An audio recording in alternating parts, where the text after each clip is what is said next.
So, hi friends, how are you all? Welcome back, everyone. Happy Navratri.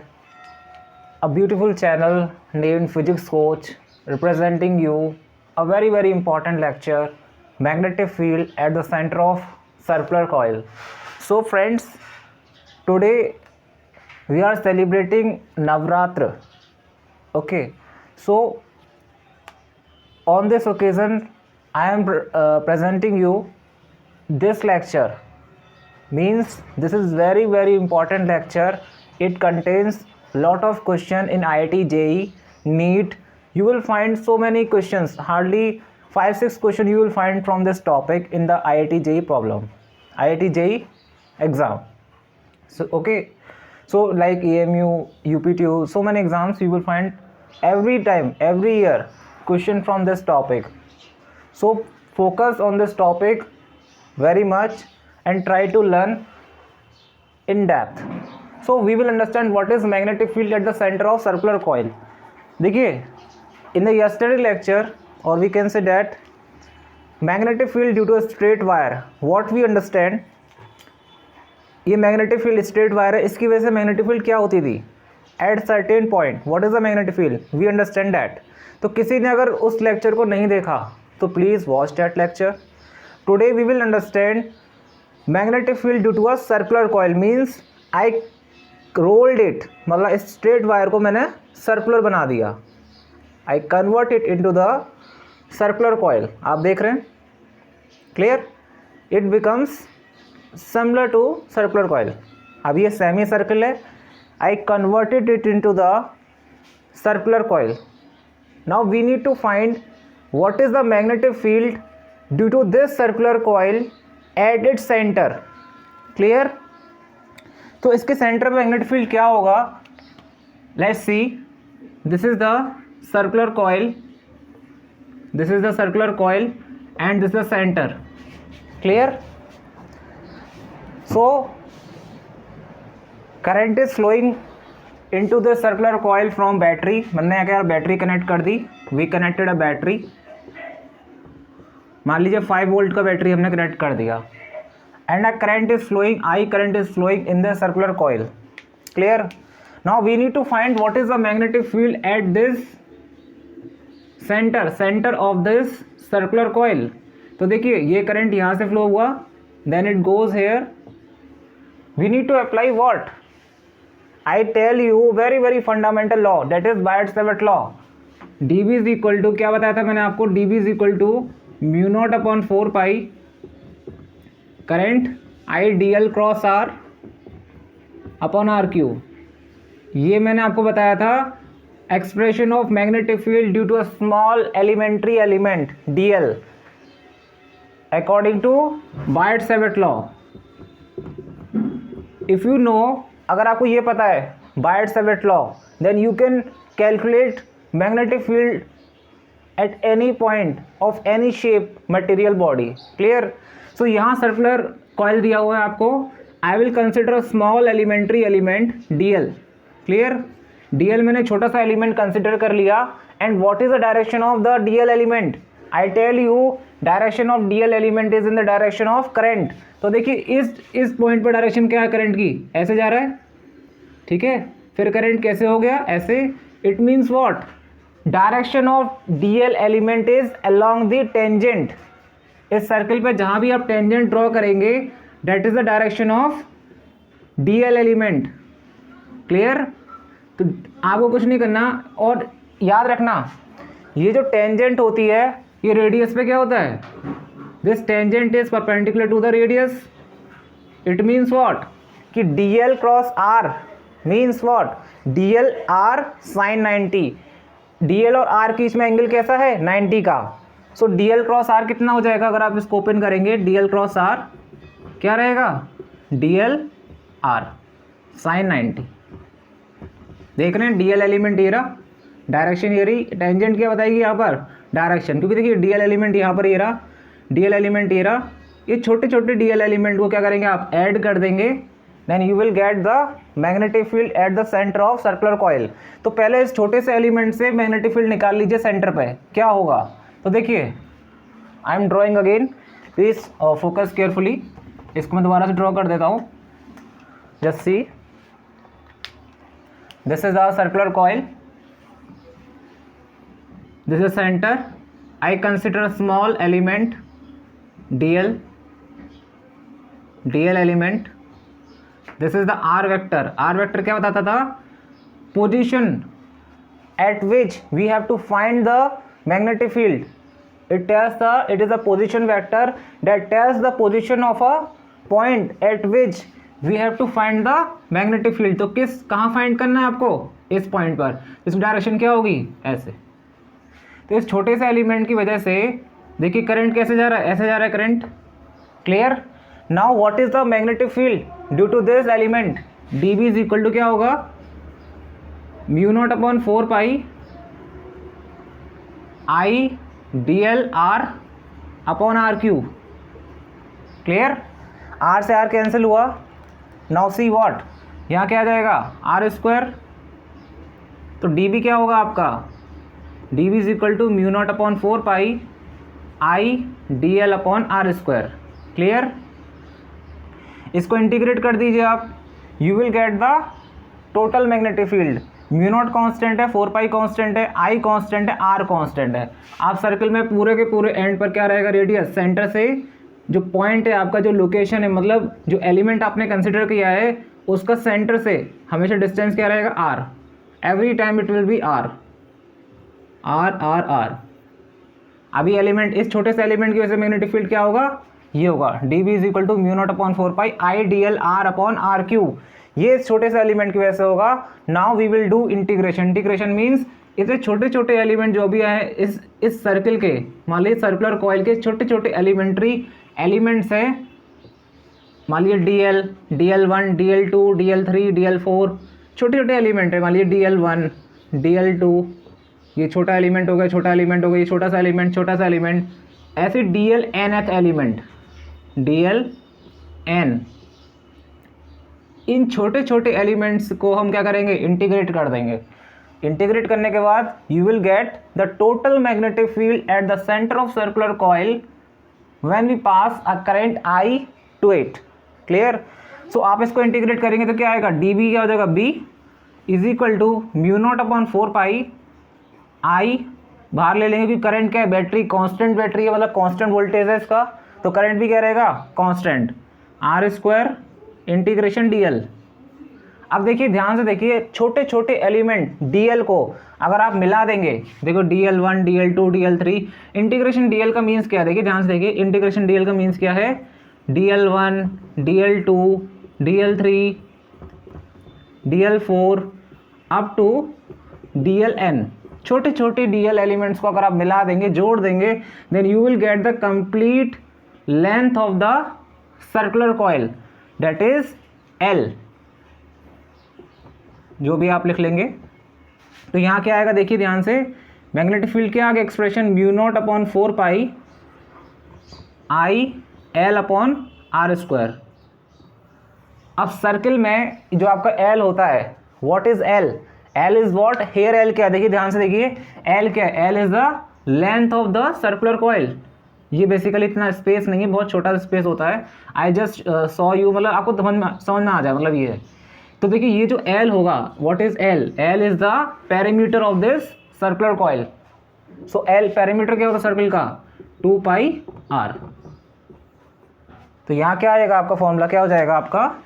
Very very important, B is equal to mu not upon 4 pi I L क्या हो गया? 2 pi r upon are square. Clear. So R से R cancel हो गया आपका, 2 पाई से 2 pi cancel हो गया, तो क्या आएगा? B is equal to mu naught I upon 2r। Clear. Clear everyone? If you have any doubt you can ask me any question. Clear. So let's see one problem. Write down a first problem. Consider, write down, an electron makes. एक question है आपको, बहुत आसान question है, ठीक है। इसको देखिएगा तो डायरेक्शन आपको पता चलेगी। कोई पूछे आपसे व्हाट इज द डायरेक्शन, मान लीजिए अगर आपसे क्वेश्चन ये कहता है how to find the direction. मान लीजिए सर्कुलर कॉइल है, ये सर्कुलर कॉइल दे दिया आपको, ठीक है। ये करंट ऐसे जा रहा है। Now you need to find the magnetic field at the centre, centre पे मैग्नेटिक फील्ड फाइंड करना है। Then how will you calculate, जो फॉर्मूला बताया उसको लगाइए, मैग्नीट्यूड निकाल लीजिए। कैसे निकालेंगे, डी बी, बी क्या हो जाएगा mu naught I upon 2r, mu naught I upon 2r। Clear. अब ध्यान से देखिए, आई आपको मिल गया, आर पता है, म्यू नॉट अपॉन ये आपको पता ही है। क्लियर। इस पॉइंट पर मान लीजिए आपको पूछे डायरेक्शन क्या होगी, तो डायरेक्शन देखिए बहुत इजी वे में बता रहा हूँ, apply right hand thumb rule. देखिए करंट की डायरेक्शन थंब है और मेरी फिंगर कहाँ हो रही हैं, पॉइंट कर रही हैं inside the plane, into the plane, और we consider perpendicular to the plane. अगर आपको ये भी समझ नहीं आता तो आपको मैंने बताया था Biot Savart law, D B is equal to mu not upon 4 pi I D L cross R. D L cross R की डायरेक्शन क्या होगी, डी एल क्रॉस आर की डायरेक्शन देखिए वही डायरेक्शन क्या होगी, मैग्नेटिक फील्ड की डायरेक्शन। क्लियर। आपको क्रॉस प्रोडक्ट पता होगा, मान लीजिए आपको एक ए वेक्टर दे दिया, A vector is equal to B cross C, तो बी क्रॉस सी की जो डायरेक्शन होगी वही डायरेक्शन क्या होगी, ए वेक्टर की होगी।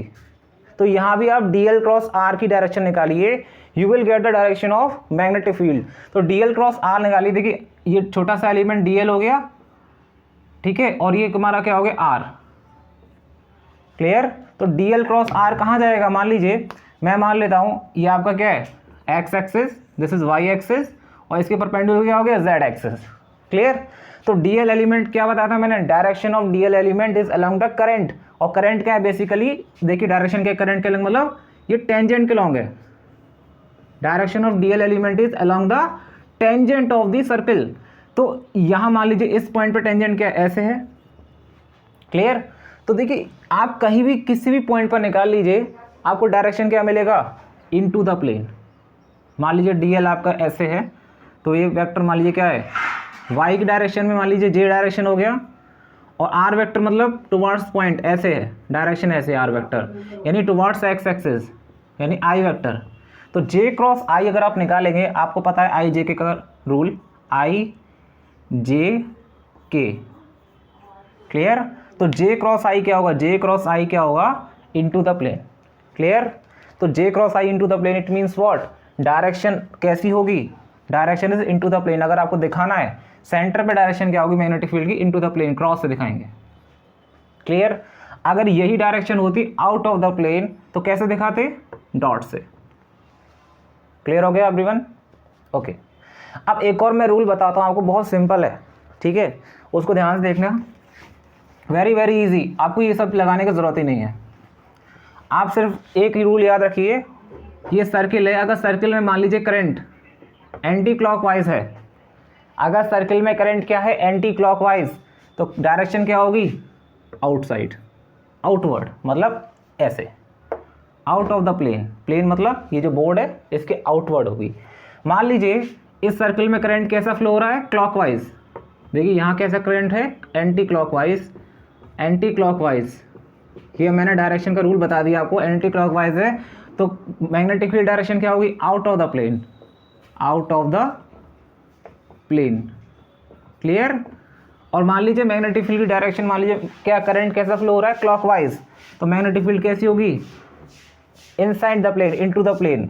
इट मीन्स व्हाट, देखिए आगे जाके आपको मैं पढ़ाऊंगा कि डायपोल मूवमेंट आपको पढ़ाएंगे। डायपोल मूवमेंट क्या है, ऐसा मूवमेंट जो टू पेयर से बनता है। जैसे आपने पढ़ा था इलेक्ट्रिक फील्ड में डायपोल मूवमेंट क्या होता था, मान लीजिए ये दो चार्ज हैं माइनस क्यू प्लस क्यू, बीच में डिस्टेंस मान लीजिए 2L है, तो डायपोल मूवमेंट क्या होता था, charge multiply distance between them. Dipole कब बनता है, dipole is formed by two pair of equal and opposite charge when it is separated by certain distance, तभी डायपोल बनेगा। मान लीजिए इसको आप पास में ले आए, मर्ज कर दिया, डायपोल नहीं बनेगा। क्लियर। तो डायपोल बनने के लिए उनके बीच में सेपरेशन का होना ज़रूरी है। यहाँ प्लस क्यू माइनस क्यू होते हैं। इसी तरह मैग्नेट में क्या होता है, north pole and south pole, magnet में क्या होता है north pole and south pole. तो देखिए अगर इस पॉइंट पर मैग्नेटिक फील्ड आउटसाइड है, इट मीन्स देखिए आउटसाइड होने का मतलब क्या है, देखिए यहाँ क्या बन रहा है, यहाँ पर नॉर्थ पोल बन रहा है। कोई पूछे आपको क्या बन रहा है यहाँ पर, नॉर्थ पोल, आप देख भी सकते हैं, देखिए ऐसे देख रहा है आपको, ये नॉर्थ पोल एन बन रहा है। अब देखिए यहाँ साउथ पोल है। क्लियर। यहाँ साउथ पोल बनेगा, अगर क्लॉकवाइज करंट है तो इसके बाहर आपको जो दिखेगा यहाँ साउथ बनेगा, ठीक है, यहाँ साउथ बनेगा, इसके पीछे क्या बनेगा, नॉर्थ। तो मैग्नेटिक फील्ड क्या होगी, साउथ टू नॉर्थ, साउथ से नॉर्थ। यहाँ एंटी क्लॉकवाइज करंट है तो टॉप पे आपको क्या दिखेगा, इस फेस पे नॉर्थ दिखेगा, इसके पीछे वाले जो फेस होगा उस पर क्या दिखेगा, साउथ। तो मैग्नेटिक फील्ड क्या होगी यहाँ पे, नॉर्थ टू साउथ। क्लियर। और हम जानते हैं मैग्नेटिक फील्ड कहाँ से कहाँ होती है, नॉर्थ से साउथ की तरफ। तो यहाँ देखिए, और आउटसाइड क्या होती है, नॉर्थ से साउथ, और इनसाइड द बार मैग्नेट क्या होता है, south to north. So this circular coil will behave as a bar magnet. But यहाँ याद रखिएगा आपको, ऑलवेज रिमेंबर कि this is the circular coil, it's not a complete bar magnet. तो यहाँ पे आपको डायपोल मूवमेंट भी बताया जाएगा। डायपोल मूवमेंट क्या होता है, अगर कोई आपसे पूछे what is the dipole movement, और we can say that magnetic field में क्या होता है, मैग्नेटिक डायपोल मूवमेंट। क्लियर। तो मैग्नेटिक डायपोल मूवमेंट की डेफिनेशन क्या होती है, मैग्नेटिक डायपोल मूवमेंट की डेफिनेशन होती है, magnetic dipole movement is equal to N I A vector. N I A क्या होता है, देखिए ध्यान से, N is the number of turns in a coil, मतलब इस कॉइल में कितने टर्न्स हैं, 2000 टर्न्स हैं, 1000 टन है, 20 टन है। ये जो मैंने आपको फॉर्मूला बताया था, B is equal to mu naught I upon 2r, ये मैग्नेटिक फील्ड है एक सर्कुलर टर्न की वजह से। मतलब आपने सर्किल में एक टर्न लिया, मतलब देखिए ध्यान से, मान लीजिए आपने एक बार टर्न लिया, तो म्यू नॉट अपॉन क्या हो गया, mu naught I upon 2r। आपने एक और टर्न ले लिया, 2 टाइम्स हो जाएगा, 2 टर्न लिए, 3 टर्न लिए, 3 times, 4 turn, 5 turn, 6 turn, 7 turn, 8 turn. It means अगर आपको मैग्नेटिक फील्ड निकालनी है n टर्न्स की वजह से, तो मैग्नेटिक फील्ड क्या होगी, वेरी वेरी इजी, क्या होगी magnetic field, magnetic field is very very easy, b is equal to n mu naught I upon 2r, mu naught N I upon 2r। What is r? r is the radius of circular coil, I is the current flowing in the wire, n is the number of turns in a coil। n क्या है यहाँ पर, number of turns in a coil। clear। किसी को भी doubt, number of turns in a coil। so it's very very easy। Direction कोई पूछे dl element की बता सकते हैं, मैग्नेटिक फील्ड का डायरेक्शन पूछे बता सकते हैं, कोई एक्सप्रेशन से आपको कैलकुलेट करना सिखाए, we can also calculate that point also. So once again thank you so much। in the next lecture we will solve few problems where you will know how to apply the concept learned in this lecture in the new lecture, how to apply whatever we learn, how to apply application we will understand in the next lecture। once again thank you so much, thanks a lot।